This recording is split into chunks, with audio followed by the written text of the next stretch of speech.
What's up, guys? Welcome back to Digital Dive-In. My name is Monkey. And it's your guy, Goofball. We are back with Battlefield 1. Hopefully Phil is in the game with me. I'm getting there. Hopefully. And today we're going to be diving into the top 5 things that we want to see in the Elder Scrolls 6. Yes, we would play Elder Scrolls Online while recording this, but that game is absolute trash, so we're not going to do that. Yeah. But the good thing about Elder Scrolls Online is that now it won't be the most recent Elder Scrolls game soon. We'll have Elder Scrolls 6. And hopefully they follow our wish list so we don't cry about it at night and to what it could have been. I mean, we still probably are, but that's because no one can be satisfied with anything going on. Including myself. I'm picky as shit. Yep. But anyways, I got 3 things that I want to see. Phil has got dos. Let's kick it off with number 5, and for me, that's going to be fetch quests. I don't want to see any more fetch quests. That's a very old gaming mechanic, and it pisses me off. Yeah, that was never fun for me, ever. Yeah, I mean, like, they're just... Oh, I need you to go do this. It's like, can I just kick this door down that I can already see through because the graphics are... Right? It's like, hey, I need you to go grab this and bring it back to me. It's like, bitch, do it yourself. I don't want to do this for you. Don't. They're just filler... You sat here and told me about all these settlements that need help and haven't moved. I don't believe you. Oh my god. Bethesda. But like they're just filler quests that are used to, you know, kill time and level your character up, and that's fine. But I mean, sometimes there's good ones. Like it just 1 or 2 is fun, but a constant supply of could you go get me this? Right. Like no, I mean, the only time they're great is when like you get to keep the thing that you're gonna go find, or when the guy says, if it's like, hey, you need this sword since you did the work, you can keep that. I just need to know where it was or some shit. You know, like and then you get like some legendary like you need to unlock a special special sword. Yeah, I like the ones where it's like you need to find a special sword to unlock it, and then you get to keep the sword and go pwn noobs with it. Right, like, exactly. That shit's cool. That's just fun. I enjoy that. But the ones where you just grab like a bale of hay and bring it to the guy and he gives you 10 gold. Nah, I'm not about that life anymore. We need to get rid of that. I don't need that gold, homie. We need to get rid of that shit. Supposed to be a freaking like warrior of this town. You have me harvesting hay. Like, just doesn't make sense to me. On to number 4, Phil, what do you got?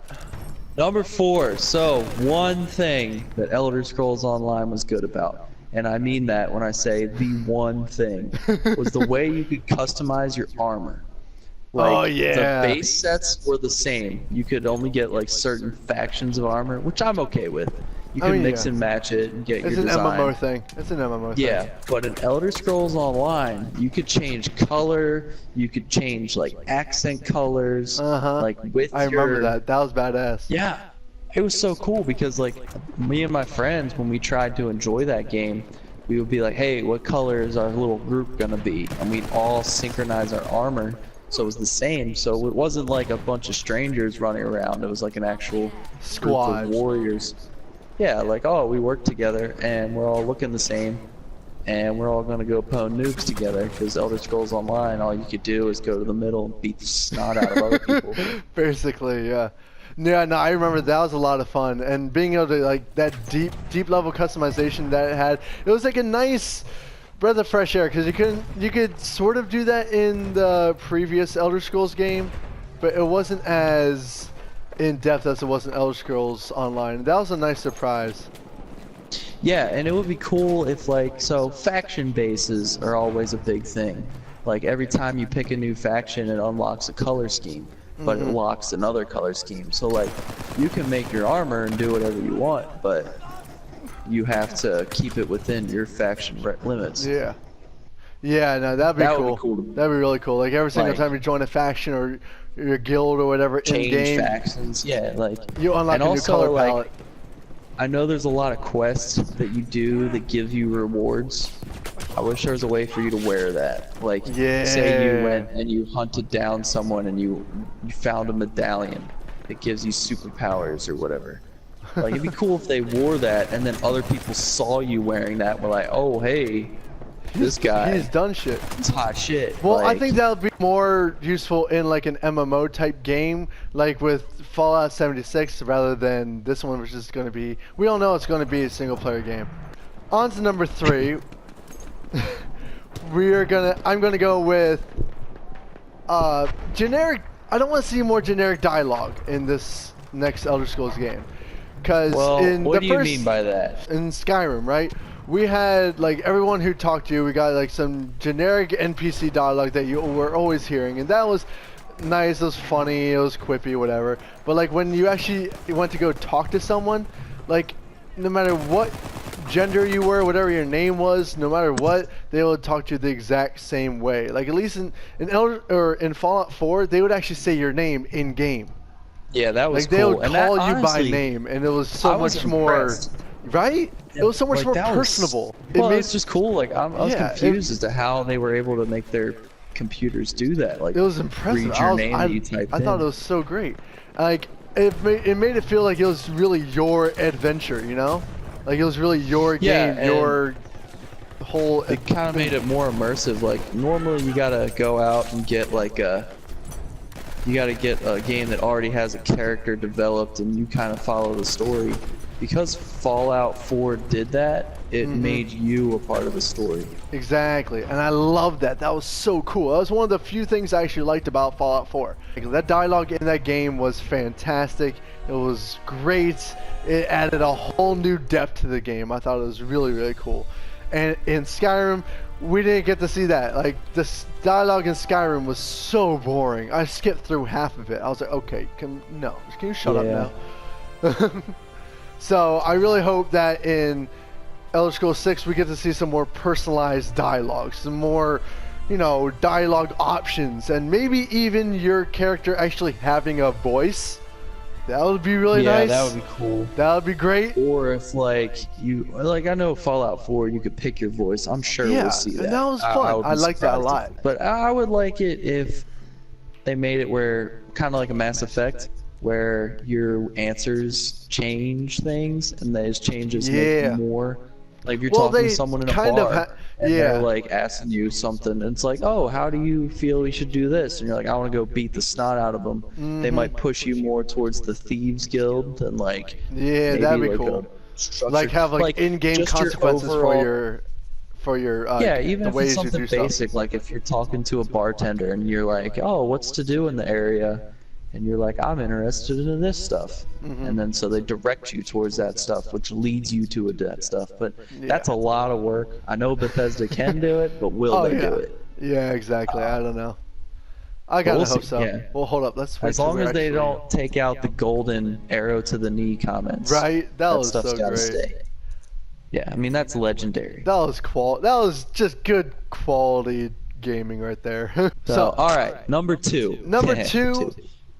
I'm going to go with a more interesting story, because with Skyrim, that story was one of the most predictable things I've ever seen in gaming. Like, oh my god. I love Skyrim. I will continue playing it till the day I die, but oh my god, that story was predictable as hell. Yeah, it was. It was good though. It was great. It was enjoyable. Like, I want to see, like, we're in an era of gaming where we're seeing a lot of in-game consequences for your actions, And like, I would like more decision making. Yeah, exactly. I love those types of games. Like the decisions you make in the game result in like multiple different endings. It just increases replayability. It increases, just the fun you have with the game. It's just overall better. It's just a better way to play the game, honestly. Yeah, I agree. Yeah, that definitely would be fun. And with the whole factions, there's a lot of opportunity for that. Yeah, like you absolutely. could determine who sits on the throne, Game of Thrones style. Right. Like I feel like honestly, I mean, you still kind of could. You still kind of could in Skyrim, because depending on which faction you went with, whether it's Stormcloaks or the Imperials, you could kind of swing the Civil War to end your certain way. And there were some different endings that you could do in Skyrim, but it wasn't like how it is nowadays. Like with games like Deus Ex, Mankind Divided, or with Vampire, or any of those types of games where like your actions have like serious consequences, you know? Yeah. I love No, that I kind of stuff. understand. I love that kind of stuff. Well, I and think just it would be cool, like... Oh, go ahead. and just overall a better story. Because the last game we got, it was like, okay, the main story was, there's like a buttload of different stories you could do in game, but the main story was evil dragons being awakened. You have to go kill them, and you're also half dragon or something. Like it was the most, yeah, it was the most generic thing. Like you seem like a normal person, but no, you're actually a super person. Go kill this ancient evil for us. Thank you. Goodbye. I'm like, oh, okay. I've seen this in like every single superhero movie ever. Okay. Yeah, it's like, oh, surprise, you have powers. Right? Exactly. I'm just special. like, I would like to see a less predictable story, a more in-depth story, especially main storyline, because some of those side mission storylines were more interesting than the main storyline. I mean, God. Well, that's like okay. I mean, like that's the whole same for a lot of Bethesda games. Like the whole Blade storyline, that storyline was so cool. And you ended up with the Nightingale armor, and that was sick. But yeah, so that's just my opinion. I think I just would like to see a more in-depth story with a better, I don't know, consequences to our actions. Yeah, more outcomes. Like, yeah, exactly. Give it replayability. Exactly. Because once you play through that one main storyline, that's the only way it ends. It has one ending, and that's it. What was supposed to be my number 2 is now, as it should be, number 1. My opinion should be number 1. One thing that I always liked about certain games, but never got it in these RPG games, were giant battles. And I'm talking huge. If you ever played Dynasty Warriors, it was a cheesy game. Oh, so it was hella cheesy. But it was so good, because you're just like this god among all these people. Oh, dude, I remember those games were badass. And you just run around and just mow down everybody. But there are these giant like battlefields, and you'd be running around and having battles. And we've seen it more coming out more and more. Like first it was Dynasty Warriors, and it was like you're this demigod amongst all these little. They're even shorter than you. Like their spears aren't nearly as long. They couldn't compare. So you just pretty much mowed them down. And I remember there were times I'd play that game and it'd be like, I'd have 1,000 kills or something. Like it would be ridiculous. Like me and my buddy would just try and rack up kills. While I don't want to see something to that extreme, it would be cool if while you're fighting in all these factions, if there were these battles that determine. Because like if you like you said, the Civil War, there's probably gonna be some big battles involved. And instead we saw in Skyrim we just saw like a little 10-on-10 type of deal. Oh, yeah. Now see they're doing this. They're doing that in the new Assassin's Creed game where they're putting 50-on-50. And I think that's really cool. That's badass. So let's take a page out. Well, like if you go back through history, like I was saying, there's games that are slowly working that in. Yeah, we have Kingdom Come Deliverance that had that kind of. Wasn't great, but it was there. And then we have Shadow of War or Shadow of Mordor, whichever the second one was. Yeah. And you saw like some huge battles in that game. City. Yeah, that and was like insane. That was a lot of fun. meant to go target people. Like it'd be cool if you're trying to decide between two factions. So what you do is you like happen to be riding your horse and you cross a hill and it's like, oh shit, there's a war going on right now. Like there's 300 strong army on the left, and 300 strong army on the right, and they're like about to go at it.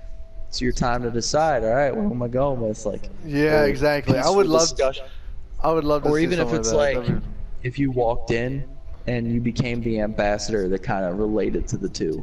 Like if they just let off of Skyrim and they're like, oh, you're the Dragonborn, you're this powerful being in this world, and there's a new thing up, there's like this new problem, and all these kingdoms are about to go to war over it because there's like, I'll just say there's a sorcerer that's like scheming to put them all, and you're like, you gotta hunt it down and find who it is. Yeah, But that'd be pretty cool. because you can't do it fast enough, you have to pick a side to help you do it. Yeah. And in the meantime, like, you can kind of bounce around all the different factions, relaying messages and all that stuff. Mm-hmm. You know, Yeah, stuff no, like that that. that would definitely And be really then cool. eventually I would, you're like, oh, I have to come up with a decision. Like, do I want to fight for this huge war, or do I want to fight for this huge army? yeah. Like, something like that would be so cool. Yeah, no, Kinda I like agree. the I crossroads agree. we were forced to face in Fallout 4. Yeah, Let's exactly. get some of that in Sky. And that goes back. And that goes back to the. Wow. That goes back to the whole story as well, doing more in-depth storylines like that.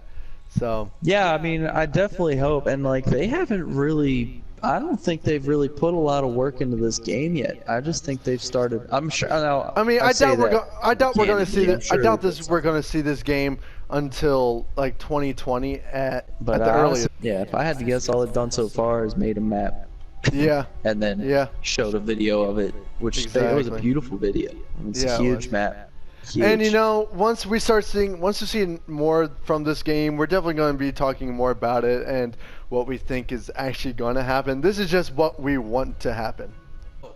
Guys, we want to know what you want to see in the next Elder Scrolls game. Whatever you guys want to see, whatever you guys have liked from the past games and you want to see in this one, let us know in the comment section down below. Alright? Phil, is there anything else you want to say? No, thank you for having me. Alright, guys, if you like this video, please slam that like button. As usual. And if you're new to the channel and you want to see more of us talking about stuff we want to see, as well as keeping up with the latest news about video games, movies, and TV, please hit that subscribe button and hit that bell so you get notified when we go live. Remember, this is the new content schedule, so we're putting out videos Monday, Wednesday, Friday with a live stream on Saturdays. Guys, stay excellent, and we'll see you in the next dive-in.